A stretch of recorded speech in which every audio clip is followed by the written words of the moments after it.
ಎಲ್ಲರಿಗೂ ಗೊತ್ತಿರೋದೇ ಈ ವಾರ ಎಲಿಮಿನೇಷನ್ ಇರಲ್ಲ ಅಂತ. ಬಟ್ ಒಂದು ಬಿಗ್ ಟ್ವಿಸ್ಟ್ ಅನೌನ್ಸ್ನ ಮಾಡಿದ್ದಾರೆ ಬಿಗ್ ಬಾಸ್ ಅವರು ಅಂತಲೇ ಅನ್ಬೋದು. ಏನಂತ ಅಂದರೆ ಸೀಕ್ರೆಟ್ ರೂಮ್. ಆ್ಯಕ್ಚುಲಾಗಿ ಈ ವಾರ ಯಾವುದೇ ಥರ ವೋಟಿಂಗ್ ಲೈನಪ್ ಓಪನ್ ಆಗಿರಲಿಲ್ಲ. ಅದೇ ಥರ ನಾವು ಎಲಿಮಿನೇಷನ್ ಇರಲ್ಲ ಅಂತ ಅಂದ್ಕೊಂಡಿದ್ವಿ. ಬಟ್ ಇವಾಗ ಡಬಲ್ ಎಲಿಮಿನೇಷನ್ ಆಗಿದೆ. ಆ ಒಂದು ಡಬಲ್ ಎಲಿಮಿನೇಷನ್ ಯಾವ ರೀತಿ ಇದೆ ಅಂತ ಅಂದರೆ ಒಂದು ಪ್ರ್ಯಾಂಕ್ ಎಲಿಮಿನೇಷನ್ ಥರ. ಬಟ್ ಅದು ಸೀಕ್ರೆಟ್ ರೂಮ್ಗೆ ಎಂಟ್ರಿನ ಕೊಡ್ತಾರೆ. ಅದು ಬೇರೆ ಯಾರೂ ಅಲ್ಲ, ಅನ್ಎಕ್ಸ್ಪೆಕ್ಟೆಡ್ ಆಗಿ ಅಂತಲೇ ಅಂದ್ಕೊಳ್ಳಿ, ರಕ್ಷಿತಾ ಮತ್ತು ಧ್ರುವಂತ್ ಅವರು ಡಬಲ್ ಎಲಿಮಿನೇಟ್ ಆಗಿ ಸೀಕ್ರೆಟ್ ರೂಮ್ಗೆ ಬಿಗ್ ಬಾಸ್ ಮನೆಯಲ್ಲಿ ಎಂಟ್ರಿನ ಕೊಟ್ಟಿದ್ದಾರೆ ಅಂತ ಅಪ್ಡೇಟ್ ಇದೆ ಅಂತಲೇ ಅನ್ಬೋದು. ಇದು ಕನ್ಫರ್ಮೇಷನ್ ಅಪ್ಡೇಟೇ, ಯಾವುದು ಕೂಡ ಫೇಕ್ ಅಪ್ಡೇಟ್ ಅಲ್ಲ. ಇವರಿಬ್ಬರೂ ಕೂಡ ಸೀಕ್ರೆಟ್ ರೂಮ್ಗೆ ಎಂಟ್ರಿನ ಕೊಟ್ಟಿದ್ದಾರೆ, ಯಾರು ಕೂಡ ಮಿಸ್ ಆಗಿಲ್ಲ.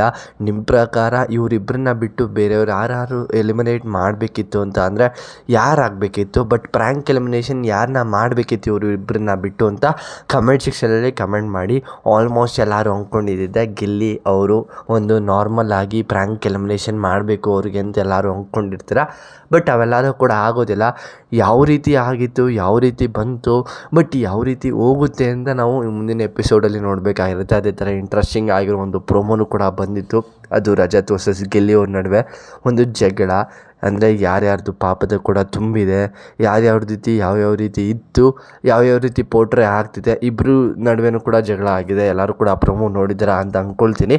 ಇದಿಷ್ಟು ಒಂದು ಶಾರ್ಟ್ ಅಪ್ಡೇಟು. ಈ ಅಪ್ಡೇಟು ನಿಮಗೆ ಅನಿಸ್ತು ಯಾವ ರೀತಿ ಎಲಿಮಿನೇಷನ್ ಆಗಬೇಕಿತ್ತು ಅಂತ ಕಮೆಂಟ್ ಸೆಕ್ಷನಲ್ಲಿ ಮರೆಯದಂತೆ ಕಮೆಂಟ್ ಮಾಡಿ. ನೆಕ್ಸ್ಟ್ ವಿಡಿಯೋಲಿ ಸಿಗೋಣ. ಬಾಯ್ ಬಾಯ್, ಥ್ಯಾಂಕ್ ಯು, ನಮಸ್ಕಾರ.